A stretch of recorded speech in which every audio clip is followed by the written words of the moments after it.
Today we're going to be reviewing simple rate of change formulas, or otherwise known as derivative rules. This concept's relevant to Math 1020 students, but also super important throughout all of the Math 2070 course. Making the derivative rules more of a second nature habit will really help you to be successful. So feel free to pause the video throughout and take some notes to make your learning experience a little bit easier, and we'll get started. So we'll begin with just a brief overview of the 8 rules we're going to touch on today. I've listed them out on this slide, and we'll discuss them more in-depthly throughout the next few slides, while also doing some pretty basic but still helpful examples. So the constant rule is probably the most basic and self-explanatory of all the rules. It says that if you have an original function, f of x equals b, where b is a constant, then the derivative function, read here as f prime of x, is equal to 0. So let's remember that a constant is a fixed number. The example shows a value of simply 50 with no variables attached, and how its derivative is therefore 0. A tricky example they sometimes try to throw at you is a function equal to pi. Don't be fooled by the fact that the pi symbol may resemble a variable. It is, in fact, a numerical value, and its derivative would therefore equal 0 as well. So the power rule states that if you have the function f of x equals x to the nth power, then the derivative equals n times x to the n minus 1, where x is any non-zero real number and n is a constant. So that sounds kind of confusing to read aloud, but it's actually very simple. This rule means that if you have your variable x to a certain power, you'll first essentially bring that exponential value down and multiply it by any numerator present. In this example, the numerator is 2, so 5 times 2 is 10. Then you subtract 1 from the initial exponent, and this becomes your new exponential value. In this case, it's 5 minus 1 equals 4 to give you your final derivative of 10x to the 4th.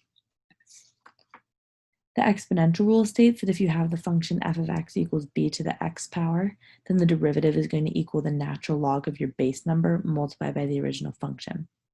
In our example, we have 5 to the power of x, which then becomes the natural log of 5, because 5 is your base, times 5 to the power of x, your original function.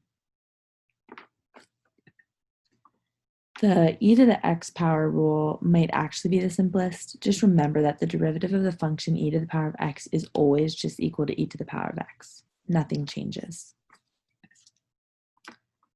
This rule states that if your function equals e to the k of x, where k is serving as a constant value, then your derivative equals k times e to the kx. In this case, you bring the constant k value down in front of your e value, multiplying it by any values attached to the e, and keep the rest of the function the same. So our example shows the derivative of e to the 6x power. Bring the 6 down in front of the e and multiply by 1. If our example was 2e to the 6x power, then when you bring the 6 down, you would have multiplied by 2 and so on, but I tried to simplify it by using 1 just for the sake of explanation. The rest of the function and the exponent value remains the same. The natural log rule states that if you have a function equaling the natural log of x, where x is greater than 0, then the derivative equals 1 over x. In our example, I use the expression 2 times the natural log of x. Because ln of x is being multiplied by 2, this becomes our numerator in the derivative equation, so your result is 2 over x.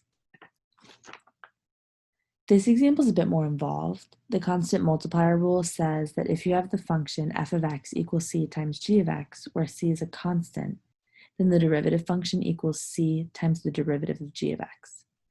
In our example, we're given the function f of x equals 6x to the 5th. Identify 6 as our constant, or c value, and x to the 5th as our g of x value. So take the derivative of x to the 5th, which we know from earlier is when we bring that exponent of 5 down, and then find the new exponent by subtracting 1.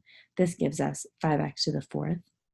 If you want to simplify this function fully, you can then multiply the constant of 6 by the 5 to give you 30x to the 4th. So our final rule is the sum and difference rule. It appears long, but it's not quite as difficult to understand as it may seem. The sum and difference rule essentially says that a function value of f plus g, both of x, reads the same as f of x plus g of x. The derivative, therefore, is the derivative of f of x plus the derivative of g of x. This applies to subtraction in the same way. So taking a look at our example, we begin with the function e to the 3x plus 4 times the natural log of x minus pi to the 5th power. This sounds like a lot, but let's take it step by step and analyze one expression at a time, starting by separating the function into its three separate expressions. Think of it just like the rule shows above, but with one more letter variable. So like you have f of x plus g of x plus h of x. First, we have e to the 3 of x. This asks us to use the e to the kx rule that we looked at earlier. Bring that constant of 3 down in front of the e value and keep the exponent value the same as the original. Next, we use the natural log rule, which gives us the value of 4 over x. And finally, we apply the constant rule to the value of pi to the 5th, because even though the symbol may look like a variable, it's actually just a value alone. So this gives us minus 0. Today we reviewed the basic derivative functions and rules that you should know for both Math 1020 and Math 2070. If you'd like some more individualized help, make an appointment with a tutor through the Academic Success Center and they can give you more tailored support.